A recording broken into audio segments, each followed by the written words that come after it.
নলবাৰী জিলাৰ কাশিমপুৰ গাঁৱৰ বায়ন চুবুৰীত উপস্থিত কংগ্ৰেছ নেতা জয় বৰ্মন। কংগ্ৰেছ নেতা জয় বৰ্মনৰ মন্তব্য অনুসৰি আজি নলবাৰী বিধানসভা সমষ্টিৰ অন্তৰ্গত বিভিন্ন অনুষ্ঠান প্ৰতিষ্ঠানত ভ্ৰমণ কৰে।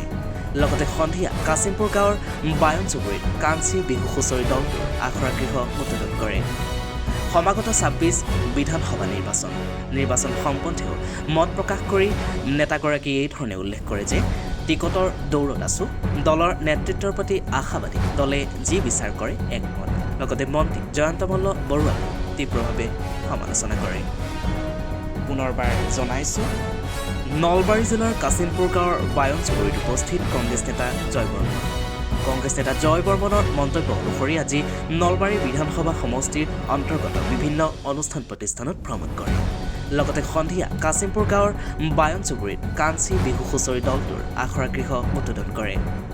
সমাগত ২৬ বিধানসভা নিৰ্বাচন সম্বন্ধেও মত প্ৰকাশ কৰি নেতাগৰাকীয়ে এইধৰণে উল্লেখ কৰে যে টিকটৰ দৌৰত আছো, দলৰ নেতৃত্বৰ প্ৰতি আশাবাদী, দলে যি বিচাৰ কৰে একমত। লগতে মন্ত্ৰী জয়ন্ত মল্ল বৰুৱাকো তীব্ৰভাৱে সমালোচনা কৰে। আমি প্ৰথমতে নলবাৰীৰ ৰাজীৱ ভৱনত আমাৰ এখন দলীয় সভা আছিল। দলীয় সভা কাৰ্যসূচী শেষ কৰাৰ পিছতে আমি ৫ নম্বৰ সৰিয়হতলী মণ্ডলৰ বিভিন্ন ঠাইত আমি কাৰ্যসূচী ৰাখোঁ দলীয়ভাৱে। দলীয় কাৰ্যসূচী শেষ হোৱাৰ পিছত ইয়াত আমি কাশিমপুৰ গাঁৱত এই কাঞ্চি বিহু হুঁচৰি দল উদ্বোধনী অনুষ্ঠানত উপস্থিত হওঁ। উপস্থিত হৈ দলটিক আমি আন্তৰিক শুভেচ্ছা জনাওঁ। এই কাঞ্চি বিহু হুঁচৰি দলটো আগুৱাই যাওক, আমাৰ আশীৰ্বাদ সদায় থাকিব। আমি আমাৰ ফালৰ পৰা যতপৰণস্তি সহায় সাহায্য কৰিবলৈ নিশ্চয় প্ৰতিশ্ৰুতিবদ্ধ হৈ থাকিম। দলটো আগুৱাই যাওক, আমাৰ আশা থাকিল। আৰু ৰাজনৈতিকভাৱেও আমি ইলেকশ্যন আহি আছে, আপোনাক সকলোৱে জানেই। কিছুদিন পিছতে দলীয় প্ৰাৰ্থিত্ব হয়তো ঘোষণা হ'ব। প্ৰাৰ্থিত্ব ঘোষণা হোৱাৰ পিছতেই আমি আপোনালোকৰ মাজলৈ পুনৰ ভোট বিচাৰি আহিম। আপোনালোকৰ সহায় সহযোগিতা কামনা কৰিম, ৰাইজৰ আশীৰ্বাদ বিচাৰিম। আৰু ৰাইজে যদি আমাক বিচাৰে বা ভাৰতীয় জাতীয় কংগ্ৰেছ দলক অসমৰ শাসনভাৰ দিবলৈ ৰাইজে যদি আগ্ৰহী হয়, আমাৰ যদি চৰকাৰ হয়, তেতিয়াহ'লে এনেকুৱা ধৰণৰ চালুকীয়া অনুষ্ঠান, এই বিহু হুঁচৰি দলৰ নিচিনা অনুষ্ঠানক আগবঢ়াই নিবলৈ আমি যৎপৰোনাস্তি চেষ্টা কৰিম। প্ৰাৰ্থিত্বৰ দলৰ নলবাৰীপুৰ সমষ্টিৰ পৰা শীৰ্ষত আপুনিও আছে, আপোনাৰ লগতে ২-৩জন আছে, বাকী পিছ পৰি আছে, বেকফুটত থকা বুলি ৰাইজে এটা পৰিলক্ষিত হৈছে, কেনেকুৱা হ'ব?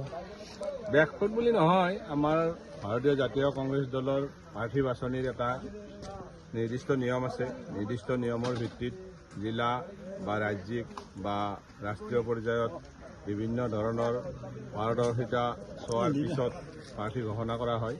আৰু এতিয়া এই প্ৰচেছটো বৰ্তমান চলি আছে আৰু হয়তো এসপ্তাহমানৰ ভিতৰতে প্ৰাৰ্থিত্ব ঘোষণা হ'ব।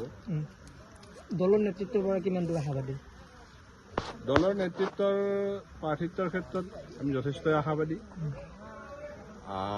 দলীয় প্ৰাৰ্থিত্ব পাবৰ কাৰণে যিখিনি মাপকাঠিৰ প্ৰয়োজন হয়, সেই মাপকাঠি হিচাপত প্ৰাৰ্থিত্বৰ দৌৰত আমি নিশ্চয় আগবাঢ়ি আছোঁ, ময়ো নিশ্চয় আগবাঢ়ি আছোঁ।